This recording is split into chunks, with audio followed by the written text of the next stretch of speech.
लोकसभा चुनाव 2024 में मुजफ्फरनगर सीट हारने वाली बीजेपी की मुश्किलें कम होने का नाम नहीं ले रही हैं। मुजफ्फरनगर सीट हारने के बाद वहां से मैदान में उतरे पूर्व केंद्रीय मंत्री संजीव बालियान ने हार के लिए बीजेपी के पूर्व विधायक ठाकुर संगीत सिंह सोम को जिम्मेदार ठहराया है, जिसको लेकर पूर्व सांसद संजीव बालियान और पूर्व विधायक ठाकुर संगीत सोम में जुबानी जंग चल रही है।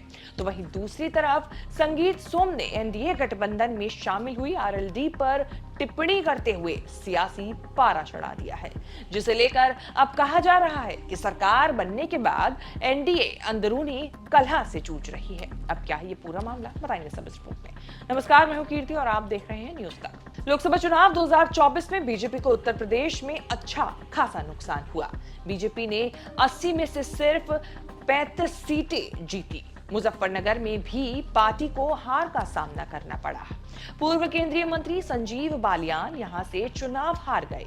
समाजवादी पार्टी के हरेंद्र सिंह मलिक को जीत मिली। हार को लेकर बीजेपी नेताओं में ही फूट पड़ती अब दिख रही है। संजीव बालियान और संगीत सोम एक दूसरे पर हार का ठीकरा फोड़ रहे हैं। संजीव बालियान ने संगीत सोम पर सीधे तौर पर सपा प्रत्याशी को सपोर्ट करने का आरोप लगाया है। मुजफ्फरनगर सीट हारने के बाद संजीव बालियान ने एक प्रेस कॉन्फ्रेंस की, मीडिया से बातचीत की और इस बातचीत में उन्होंने संगीत सोम पर कई सवाल दाग दिए और एक जवाब में उन्होंने ये तक कह दिया कि शिखंडी ने छिपकर वार किया, जयचंदो का कुछ नहीं हो सकता। दरअसल ऐसा कहकर वो संगीत सोम पर सपा प्रत्याशी को सपोर्ट करने का आरोप लगा रहे थे। बालियान ने कहा कि सपा प्रत्याशी को लोकसभा चुनाव लड़वाया। लोकसभा चुनाव में जो जयचंद की भूमिका में रहे उनके खिलाफ पार्टी कार्रवाई करेगी। मंत्री चुनाव के दौरान संगीत सोम के कई बयान आए, उस बयान का बड़ा नुकसान देखा जा रहा है, अगर माना जाए। मुख्यमंत्री की रैली हुई है, रैली होने के बाद तुरंत बाद उनका बयान आता है, लेकिन ऊपरी तल पे मतलब माना जाए प्रदेश अध्यक्ष या कोई कार्रवाई नहीं की गई, जबकि इतने बयान अलग अलग बयान आए।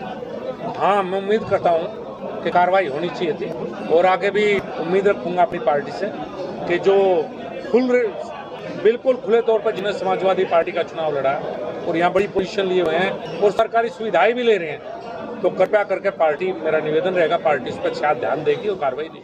संजीव बालियान के आरोपों पर संगीत सोम ने पलटवार किया। उन्होंने अपने एक बयान में कहा कि मेरी जिम्मेदारी सरधना की थी। बुढ़ाना और चरथावल में बालियान क्यों हारे ये सोचने वाली बात है, क्योंकि ये तो उनकी घर की सीटें हैं।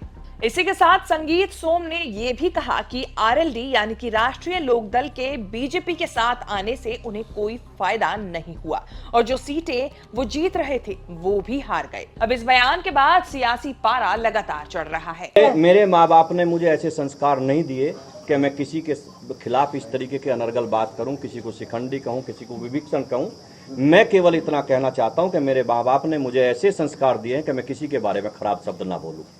ये तो उन्हीं से पूछिए कि वो क्या कहना चाहते हैं, लेकिन पत्थर पे सिर पटक के कुछ नहीं होता, पत्थर पे सिर पटक के कुछ नहीं होता, समंदर को वापस आना नहीं आना वो उसे पता होगा। बात करें मुजफ्फरनगर पर शुरू हुए हार के इस बवाल पर, तो 2 साल के भीतर बीजेपी को 3 बार हार का सामना यहां से करना पड़ा। 2022 में विधानसभा चुनाव, फिर खतौली उपचुनाव और अब लोकसभा चुनाव। लोकसभा चुनाव की हार के बाद अब सवाल उठने लगा है कि कहीं 2 दिग्गज नेताओं की सियासी जंग से मुजफ्फरनगर की सीट बीजेपी के हाथ से तो नहीं निकल रही।